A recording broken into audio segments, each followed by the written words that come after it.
Welcome back. Fascinating interview right now. When I say Gary, Indiana, you think what? Well, how about being a tech hub? Yeah, part of that's about to happen. And in what some would think is the least likely of places.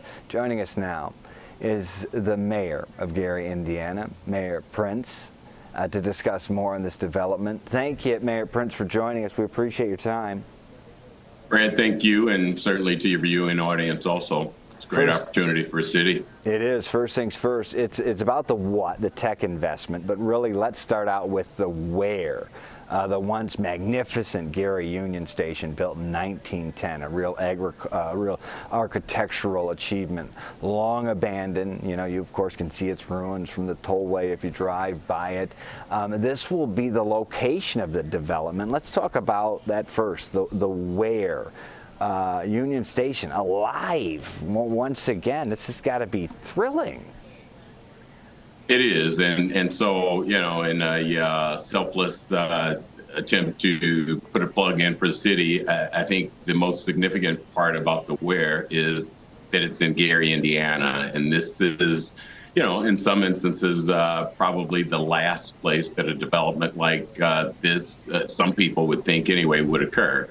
As you mentioned, it's Union Station, which is just north of 4th Avenue on Broadway, the central street in the city of Gary, which separates the east and the west. But yeah, a Union Station built in 1910, existed probably for about 40 or 50 years. There's some conflicting information on that, but at the very minimum, at least 50 years ago, the structure was abandoned. And as you can imagine, over the course of 30 or 40 years or so, the decay, as your pictures indicate, certainly has taken a toll on the building. So to have an opportunity to bring it to Gary, but also, again, certainly an exciting part of it is the revitalization of an important piece of history that exists in the city of Gary. Yeah, I mean, it's still upheld, though. You know, it's constructed in such a way, despite not being used for half a century. I mean, it's you know, kind of like the Parthenon. It's like Greek ruins. And now let's go from the where, Union Station, to the what. This is a tech investment, $8 million will be used to transform it into a fiber smart house, if you will. So kind of take me into the weeds here. The money comes from where? What will it do? Will there be offices there? Will there be a Starbucks? I mean, kind of take me to the money's there. Where does it come from? And take me there. Sure, if I can, and again, another selfless plug here, I would be remiss if I didn't mention that this vision for the revitalization of Union Station started about 8 or 9 years ago with a group called the DK Devils.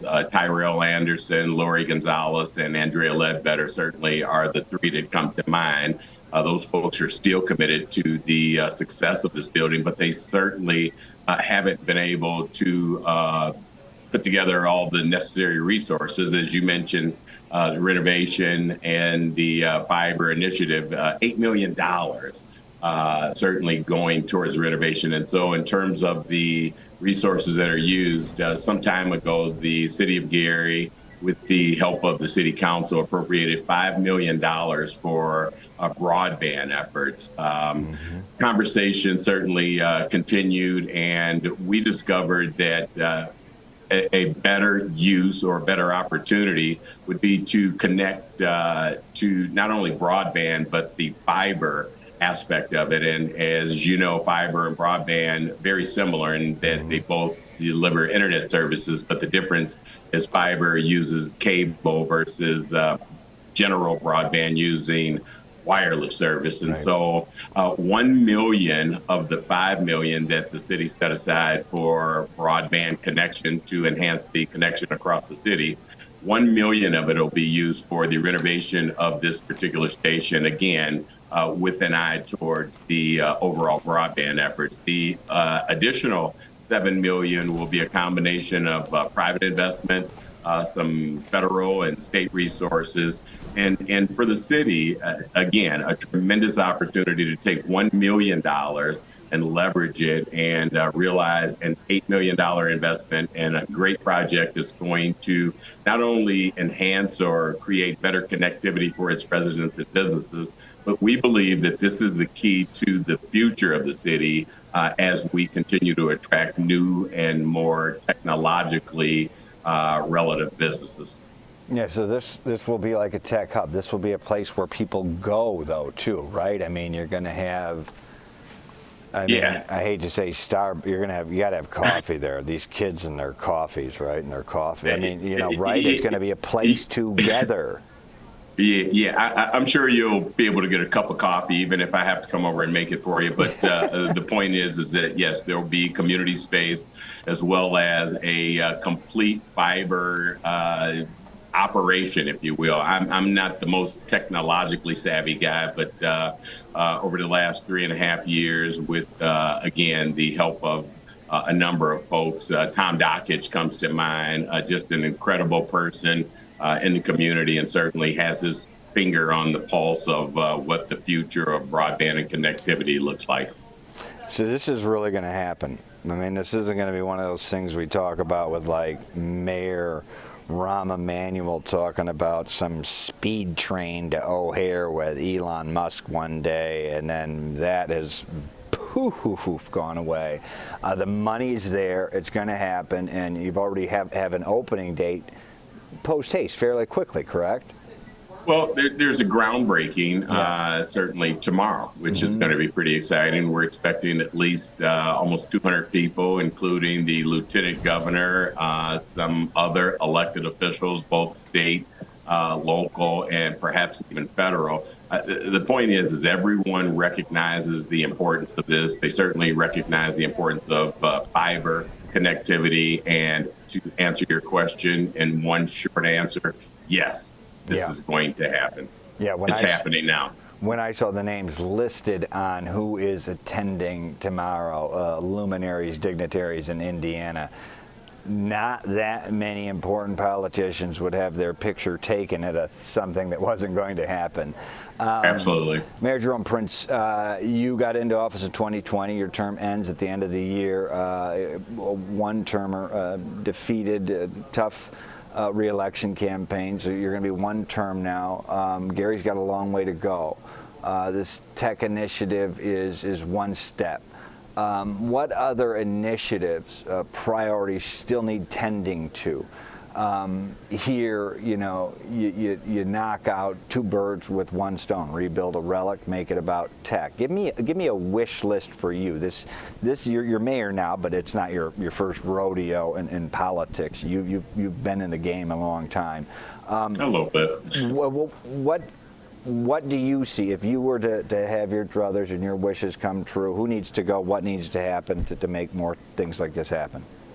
So, I mean, you certainly, it's a great question, and it's one that's relevant for the city of Gary, obviously, who's had its challenges over the past 5 decades. But, speaking of my term, I have no regrets or no remorse. In fact, I'm quite proud of initiatives such as this, as well as our efforts to restructure and recreate our public safety operations, police and fire.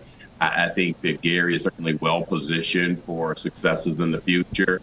And as a resident and an elected official, as you mentioned, who served in various capacities, including city council, county council. Prior to this, I was county assessor. And now mayor. I've run the full gamut, and I believe my work has been completed. However, as you mentioned, there is a lot of work still to do in the city of Gary, and you can count me in for the long haul. I am just as committed as I was the day that I entered government 25 plus years ago.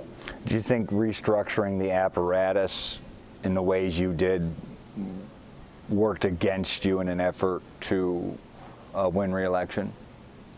Maybe. I mean, there's a number of factors. I've contemplated it a very, very short period of time because, as I said, there are no regrets on this end. And I've run, I believe, 10 elections in 25 years. I lost a couple prior to this, one back in 2002, one in 2006. The point is that this loss was a little bit different than those, and that once you know, I believe well, I'll put it like this. I believe there's two definitions of success. There's certainly yours and everyone else's, and then there's a personal success perspective. And from a personal perspective, my definition of success is at the end of the run, knowing that I did everything that I possibly can, knowing that I gave it my all, and knowing that we made a difference. And I think I've checked all three of those boxes. And again, very proud of the city and where we're going. Certainly appreciative of its citizens and its great history, and just glad to be a part of something that's going to be magnificent in the future for my grandchildren and possibly great-grandchildren. Okay. We thank you for your service. We got to wrap here quickly. Mayor Jerome Prince, Gary, Indiana, we appreciate your service. I got the feeling it's not the last time we're going to hear from you. We'd like to have you on again, too. We appreciate your time. You're watching this.